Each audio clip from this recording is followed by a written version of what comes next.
नमस्कार दर्शक बंधु आज सनराइज आपण मानक स्वागत। जदि आपण माने मो चैनल को नुआ करे तो लाइक कमेंट शेयर सब्सक्राइब कर दियंतु। तो आज आम जानिबा आज पंचांग विषय रे। आज राशिफल आज 1 जुलाई सोमवार घात चंद्र रही मेष राशि रे और घातवार रही मिथुन राशि रे। आजिर शुभ और अशुभ बेला। आजिर भक्षण निषेध रही शिंब और कलम शाग। आजिर जोगिनी रही उत्तर दिगरे, तेणु उत्तर दिग को मुह कर घर बाहर उचित नुह। आजिर अमृत बेला रही 8:27 रु 10:03 मध्य। तो बंधुगण आज आम जानिबा 12टी राशि मानक मध्यरु प्रथमे मेष राशि विषय रे। आज मेष राशिर किछि लोक सेमानंकर लक्ष्य हासिल करि पारिबे। जेउ माने आपणक जत्न नियंती सेमानक समर्थन व उत्साह आपणक प्रेरणा पाई आश्चर्यजनक कार्य करि पारिबो। आपण जेते निष्पत्ति नियंती जेते छोट हेले मध्य आपणक भविष्य उपरे प्रभाव पकाइबो। निवेशक पाखरे विभिन्न प्रकारर सुযোଗ रही जहा व्यवसायी मालिकंक पाई महत्वपूर्ण लाभ दे पारे। जदि आपण और आपणक साथी एक परिवार आरंभ करने को आशा करुछंती तेबे दिन आरंभ रे एक खुशी खबर आसुछि। समस्त संभावना रे छात्र माने आशा करिथिबा एकाडेमिक सफलता हासिल करि पारंती। वृष राशि आज आपण दुस्साहिक कार्य करिबारे सफल हेबे। परिवारर जणे वरिष्ठ सदस्यक मार्गदर्शक आपणक पाई बहुत सहायक हेबो। व्यवसाय रे नूतन चुक्तिनामा हेबो।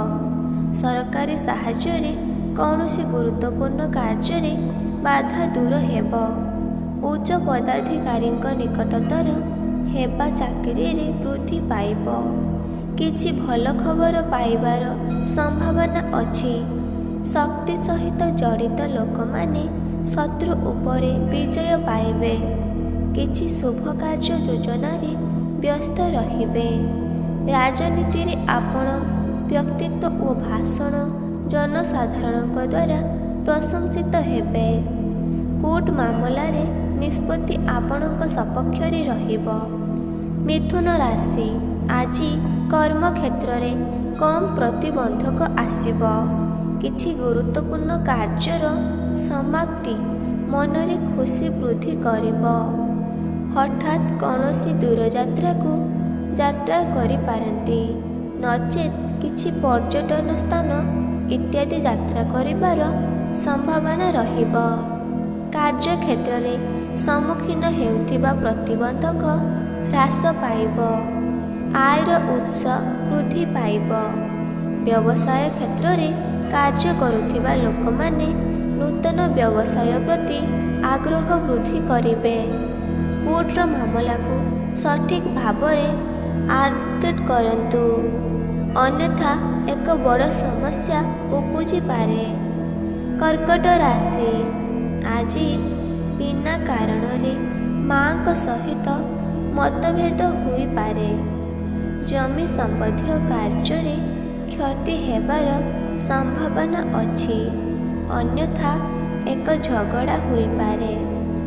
कौनसी नूतन कार्य करिबा ठारू दूरे रुहंतु अन्यथा क्षति हुई पारे। पेट जंत्रणा कार्य क्षेत्र रे असुविधा सृष्टि करिबो। विरोधी माने राजनीति रे शक्तिशाली हुई पारंती। परिवार रे हठात बहुत बड़ चाप और टंका खर्च हुई पारे।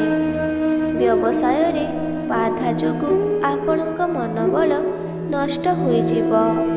किछि मूल्यवान जिनिस किंबा टंका चोरी हुई पारे। सिंह राशि आज कर्म क्षेत्र रे पूर्वरु थिबा प्रतिबंधक गुड़िक हटिଯିब। ଆୟର ଉତ୍ସ ବୃଦ୍ଧି ପାଇବ। ଚାକିରିରେ ପଦୋନ୍ନତି ପାଇବା ସମ୍ଭାବନା ରହିବ। ବ୍ୟବସାୟ କ୍ଷେତ୍ରରେ କାର୍ଯ୍ୟ କରୁଥିବା ଲୋକମାନେ ନୂତନ ବ୍ୟବସାୟ ପ୍ରତି ଆଗ୍ରହ ବୃଦ୍ଧି କରିବେ। ବ୍ୟକ୍ତିଗତ ବ୍ୟବସାୟ କରୁଥିବା ଲୋକମାନେ ସେମାନଙ୍କର ଆଚରଣରେ ଉନ୍ନତି ଆଣିବାକୁ ଚେଷ୍ଟା କରିବା ଉଚିତ। ଗୁରୁତ୍ୱପୂର୍ଣ୍ଣ କାର୍ଯ୍ୟ ବିଷୟରେ ଆପଣ ଭଲ ଖବର ପାଇବେ। ବିପକ୍ଷ ଦଳ ଆପଣଙ୍କ ଆଡ଼କୁ କିଛି ମାତ୍ରାରେ ନରମ ହେବେ। ଆପଣ ଏକ ଦୂର ଦୂରାନ୍ତର ଯାତ୍ରା କରିପାରନ୍ତି। ସକାରାତ୍ମକ ଚିନ୍ତାଧାରା ଯୋଗୁଁ ଆପଣ ସମ୍ମାନ ପାଇବେ। କନ୍ୟା ରାଶି, ଆଜି ଚାକିରିରେ ପଦୋନ୍ନତି ପାଇବାର ସମ୍ଭାବନା ଅଛି। ବ୍ୟବସାୟରେ ନୂତନ ପରୀକ୍ଷଣ ଲାଭଦାୟକ ପ୍ରମାଣିତ ହେବ। ବେରୋଜଗାରୀମାନେ ଚାକିରି ପାଇବେ। କର୍ମକ୍ଷେତ୍ରରେ ଯାନର ଆରାମ ବୃଦ୍ଧି ପାଇବ। ସାଙ୍ଗମାନଙ୍କୁ ଆଜି ଭେଟିବେ। ବ୍ୟବସାୟ ଯୋଜନା, ରାଜନୀତିରେ ପଦ ଓ ପ୍ରତିଷ୍ଠା ବୃଦ୍ଧି ପାଇବ। ଜେଲରୁ ମୁକ୍ତ ହେବେ। ପରିବାରରେ ଏକ ନୂତନ ସଦସ୍ୟ ଆସିବେ। ସରକାରୀ କ୍ଷମତାରେ ଥିବା ଏକ ବିଶେଷ ବ୍ୟକ୍ତିଙ୍କ ଠାରୁ ଆପଣ ସମର୍ଥନ ଓ ସହଯୋଗ ପାଇବେ। ଆପଣ କର୍ମକ୍ଷେତ୍ରରେ ବାପାଙ୍କ ଠାରୁ ସମର୍ଥନ ଓ ସହଯୋଗ ପାଇବେ। ତୁଳା ରାଶି, ଆଜି ଜୀବିକା କ୍ଷେତ୍ରରେ କାର୍ଯ୍ୟ କରୁଥିବା ଲୋକଙ୍କୁ ଚାକିରିରେ ସେମାନଙ୍କ ସହକର୍ମୀଙ୍କ ସହ ଅଧିକ ସମନ୍ୱୟ ସୃଷ୍ଟି କରିବାକୁ ପଡ଼ିବ। ନିଜର କ୍ରୋଧକୁ ନିୟନ୍ତ୍ରଣ କରନ୍ତୁ। କର୍ମକ୍ଷେତ୍ରରେ ସହକର୍ମୀଙ୍କ ସହିତ ଭିନ୍ନତା ସୃଷ୍ଟି ହୋଇପାରେ। ବ୍ୟବସାୟ ସହିତ ଜଡ଼ିତ ଲୋକମାନେ କଠିନ ପରିଶ୍ରମ କରିବା ପରେ ମଧ୍ୟ ସାଧାରଣ ଲାଭ ପାଇବେ। ଆତ୍ମବିଶ୍ୱାସ ସହିତ କାମ କରନ୍ତୁ। ଚାଲିଥିବା କାର୍ଯ୍ୟରେ ବାଧା ଓ ସମସ୍ୟା ଆସିବ। ଚିନ୍ତା ନକରି ସକାରାତ୍ମକ ମନୋଭାବ ରଖନ୍ତୁ। କାର୍ଯ୍ୟ ଶେଷ ନ ହେବା ପର୍ଯ୍ୟନ୍ତ ଏହାକୁ କାହାକୁ ପ୍ରକାଶ କରନ୍ତୁ ନାହିଁ। ନିଜର ଗୁପ୍ତ ଶତ୍ରୁମାନଙ୍କ ପ୍ରତି ସାବଧାନ ରୁହନ୍ତୁ। ବିଛା ରାଶି, ଆଜି ଶତ୍ରୁପକ୍ଷ ପରାସ୍ତ ହେବେ। ଆପଣ କିଛି ଗୁରୁତ୍ୱପୂର୍ଣ୍ଣ କାର୍ଯ୍ୟରେ ସଫଳତା ପାଇବେ। ବ୍ୟବସାୟରେ ନୂତନ ସହଯୋଗୀମାନେ ପ୍ରସ୍ତୁତ ହେବେ। ରାଜନୈତିକ ସ୍ଥିତି ଓ ପ୍ରତିଷ୍ଠା ବୃଦ୍ଧି ପାଇବ। ଗୁପ୍ତ ଜ୍ଞାନ ପ୍ରତି ଆଗ୍ରହ ରହିବ। ଆପଣ ଏକ ଗୁରୁତ୍ୱପୂର୍ଣ୍ଣ ବ୍ୟକ୍ତିଙ୍କ ଠାରୁ ସମର୍ଥନ ଓ ସହଯୋଗ ପାଇବେ।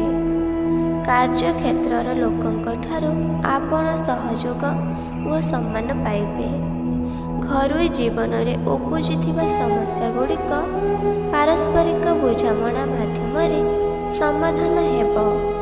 ସାମାଜିକ କାର୍ଯ୍ୟରେ ତୁମର ଉଦାରତା ପ୍ରଶଂସିତ ହେବ। ଏକ ବିଦେଶ ଯାତ୍ରା କିମ୍ବା ଦୀର୍ଘ ଦୂରତା ଯାତ୍ରା କରିବାର ସମ୍ଭାବନା ଅଛି। ଧନୁ ରାଶି, ଆଜି ଆପଣଙ୍କ ଦିନ ସାଧାରଣତଃ ଲାଭଦାୟକ ଓ ଶାନ୍ତିପୂର୍ଣ୍ଣ ହେବ। କିନ୍ତୁ ନିଜର କ୍ରୋଧ ଉପରେ ନିୟନ୍ତ୍ରଣ ରଖନ୍ତୁ। ଭ୍ରମଣ ସମୟରେ ଖାଦ୍ୟ ଓ ପାନୀୟ ବିଷୟରେ ସତର୍କତା ଅବଲମ୍ବନ କରନ୍ତୁ। ପରିବାର ସଦସ୍ୟଙ୍କ ସହିତ ଭଲ ଆଚରଣ ବଜାୟ ରଖନ୍ତୁ। କାହା ଉପରେ ବିରକ୍ତ ହୁଅନ୍ତୁ ନାହିଁ। ଭାଇ ଭଉଣୀଙ୍କ ସହ ସମନ୍ୱୟ ରହିବ। ପିତାମାତାଙ୍କ ଠାରୁ ସୁଖ ଓ ସମର୍ଥନ ବୃଦ୍ଧି ପାଇବ। ସମ୍ମାନ ଓ ପ୍ରତିଷ୍ଠା ସମାଜରେ ରହିବ। ଏହି ସମୟ ଛାତ୍ରମାନଙ୍କ ପାଇଁ ବିଶେଷ ଭଲ ହେବ ନାହିଁ। ଅଧ୍ୟୟନରେ ଅଧିକ ଧ୍ୟାନ ଦେବାର ଆବଶ୍ୟକତା ଅଛି। କୋର୍ଟ ମାମଲାରେ ବୁଦ୍ଧିମାନ ଭାବରେ କାର୍ଯ୍ୟ କରନ୍ତୁ। ମକର ରାଶି, ଆଜି ବ୍ୟବସାୟରେ ଅଗ୍ରଗତି ସହିତ ଲାଭ ହେବ। ଆପଣ କିଛି ଗୁରୁତ୍ୱପୂର୍ଣ୍ଣ କାର୍ଯ୍ୟରେ ସଫଳତା ପାଇବେ। ଟଙ୍କା ସମ୍ବନ୍ଧ ସମସ୍ୟାର ସମାଧାନ ହେବ। ଚାକିରିରେ ପଦୋନ୍ନତି ସହିତ ଆର୍ଥିକ ଲାଭ ହେବ। ରାଜନୀତିରେ ସ୍ଥିତି ଓ ପ୍ରତିଷ୍ଠା ବୃଦ୍ଧି ପାଇବ। ଏକ ମାମଲାର ନିଷ୍ପତ୍ତି ଆପଣଙ୍କ ବିରୁଦ୍ଧରେ ଆସିପାରେ। ରୋଜଗାରର ସୁଯୋଗ ଉପଲବ୍ଧ ହେବ। ଯାନବାହନ, କୋଠା ଓ ଜମି କ୍ରୟ ଓ ବିକ୍ରୟରୁ ଆର୍ଥିକ ଲାଭ ହେବ। ରାଜନୀତିରେ ଜନସାଧାରଣଙ୍କଠାରୁ ସମ୍ପୂର୍ଣ୍ଣ ସହଯୋଗ ଓ ସମର୍ଥନ ରହିବ। ସରକାରୀ ସାହାଯ୍ୟରେ କୌଣସି ଗୁରୁତ୍ୱପୂର୍ଣ୍ଣ କାର୍ଯ୍ୟରେ ବାଧା ଦୂର ହେବ। ପରିବାରରେ କିଛି ଶୁଭ କାର୍ଯ୍ୟ ସମାପ୍ତ ହେବ। କୁମ୍ଭ ରାଶି, ଆଜି ବ୍ୟବସାୟରେ କରାଯାଇଥିବା ପରିବର୍ତ୍ତନ ଗୁଡ଼ିକ ଲାଭଦାୟକ ପ୍ରମାଣିତ ହେବ। ଜୀବିକା କ୍ଷେତ୍ରରେ କାର୍ଯ୍ୟ କରୁଥିବା ଲୋକଙ୍କୁ ଚାକିରିରେ ସେମାନଙ୍କ ସହକର୍ମୀଙ୍କ ସହ ଅଧିକ ସମନ୍ୱୟ ସୃଷ୍ଟି କରିବାକୁ ପଡ଼ିବ। ବ୍ୟବସାୟ କ୍ଷେତ୍ରରେ କାର୍ଯ୍ୟ କରୁଥିବା ଲୋକମାନେ ବ୍ୟବସାୟରେ ଲାଭର ଲକ୍ଷଣ ପାଇବେ। ଛୋଟ ଯାତ୍ରା କରିବାର ଅଧିକ ସମ୍ଭାବନା ରହିବ। ନୂତନ ବ୍ୟବସାୟ ପ୍ରତି ଆଗ୍ରହ ବୃଦ୍ଧି ପାଇବ। ବହୁରାଷ୍ଟ୍ରୀୟ କମ୍ପାନୀରେ କାର୍ଯ୍ୟ କରୁଥିବା ଲୋକମାନେ ପଦୋନ୍ନତି ପାଇବେ। କାର୍ଯ୍ୟକ୍ଷେତ୍ରରେ କଠିନ ପରିଶ୍ରମ କରିବା ପରେ ମଧ୍ୟ ଆପଣ ସମାନ ଅନୁପାତରେ ଫଳାଫଳ ପାଇବେ ନାହିଁ। ସହକର୍ମୀଙ୍କ ସହିତ ଆଦର୍ଶଗତ ପାର୍ଥକ୍ୟ ବଢ଼ିପାରେ। ଗୁରୁତ୍ୱପୂର୍ଣ୍ଣ କାର୍ଯ୍ୟରେ ଦ୍ୱନ୍ଦ୍ୱ ବଢ଼ିପାରେ। ମୀନ ରାଶି, ଆଜି ଅନାବଶ୍ୟକ ଯୁକ୍ତିତର୍କରୁ ଦୂରେଇ ରୁହନ୍ତୁ।